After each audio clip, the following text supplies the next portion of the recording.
جو جادو ہے اس کے بارے میں دو نظریے تو عام پائے جاتے ہیں. ایک نظریہ یہ ہے کہ یہ جادو ہے، یہ ہو جاتا ہے، یہ اثر رکھتا ہے. ایک نظریہ ہے کہ یہ کوئی چیز نہیں ہے، یہ وہم ہے، یہ کوئی نفسیاتی مسائل ہوتے ہیں جس کو جادو کہہ دیا جاتا ہے. تو جادو بنیادی طور پہ ہے کیا؟ دو نظریات پائے جاتے ہیں، لیکن نظریہ وہ نہیں ہوتا جو صرف بنانے سے بن جائے.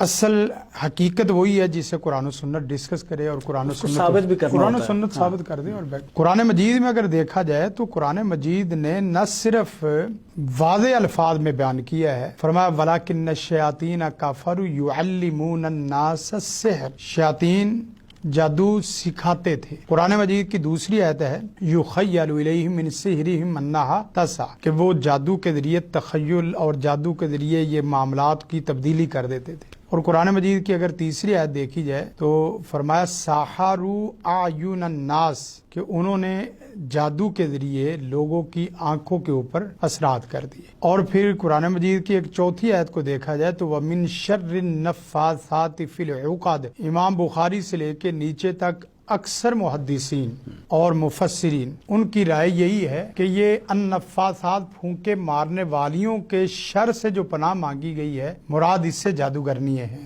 اور اس کے ضمن میں جادوگر بھی ہیں. اور رہی بات احادیث میں نے 4 آیات ویسے تو مسئلے کے ثبوت کے لیے نعیم صاحب ایک ناس بھی کافی.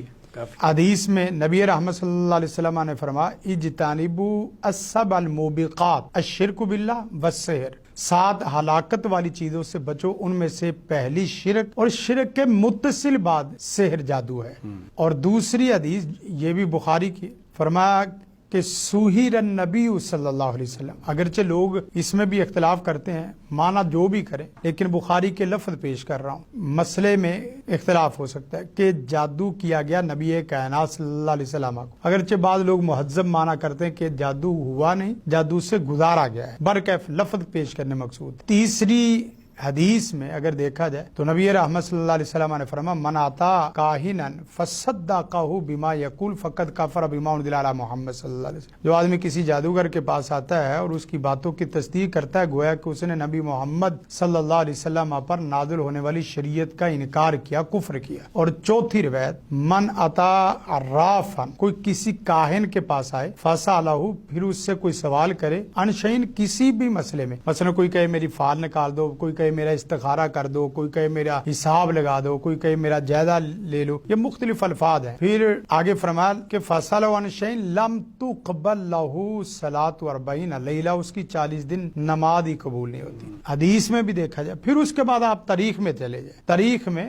موسیٰ علیہ الصلوۃ والسلام کی اور فرعون کی جو پوری جنگ ہے، وہ جادو نگری اور جادو کی پوری جو نا جنگ آپ کے سامنے ہے. وہاں موسیٰ علیہ الصلوۃ والسلام کے قصے وَأَوْحَيْنَا إِلَىٰ مُوسَىٰ أَنِ أَلْقِ عَصَاكَ فَإِذَا هِيَ تَلْقَفُ مَا يَأْفِكُونَ فَوَقَعَ الْحَقُّ. اسی وجہ سے ان کے معجزات بھی معجزات بھی اسی طرح کے ملے. پھر آپ سیدنا سلیمان علیہ الصلوۃ والسلام ان کے دور میں چلے جائیں تو وہاں بھی ہاروت ماروت کا قصہ، یہاں وہ قصے بیان کرنا مقصود نہیں ہے. گویا کہ قرآن مجید کی روشنی میں، سنت کی روشنی میں، تاریخ کی روشنی میں، اور چوتھی چیز اگر لی جائے جسے آپ تجربات اور مشاہدات کہتے ہیں، آبزرویشن وغیرہ، تو کوئی ٹی وی چینل ایسا نہیں ہے جو ان پروگراموں کو باقاعدہ نئے ٹائٹل کے ساتھ نہ لا رہا ہو. تو اس کا مطلب یہ ہے کہ جو چیز موجود ہوتی ہے اسی کو ڈسکس کیا جاتا ہے. سائنسی اعتبار سے دیکھا جائے تو وہاں بھی ایک پوری دلیل ہے، تجربات بھی ہیں، مشاہدات بھی ہیں. اور پھر عقلی اعتبار سے بھی دیکھا جائے تو آپ نفسیاتی جو امراض ہیں، نفسیاتی مریض ہیں اور جو جادوئی مریض ہیں، ان کے درمیان میں آپ تقابل کر کے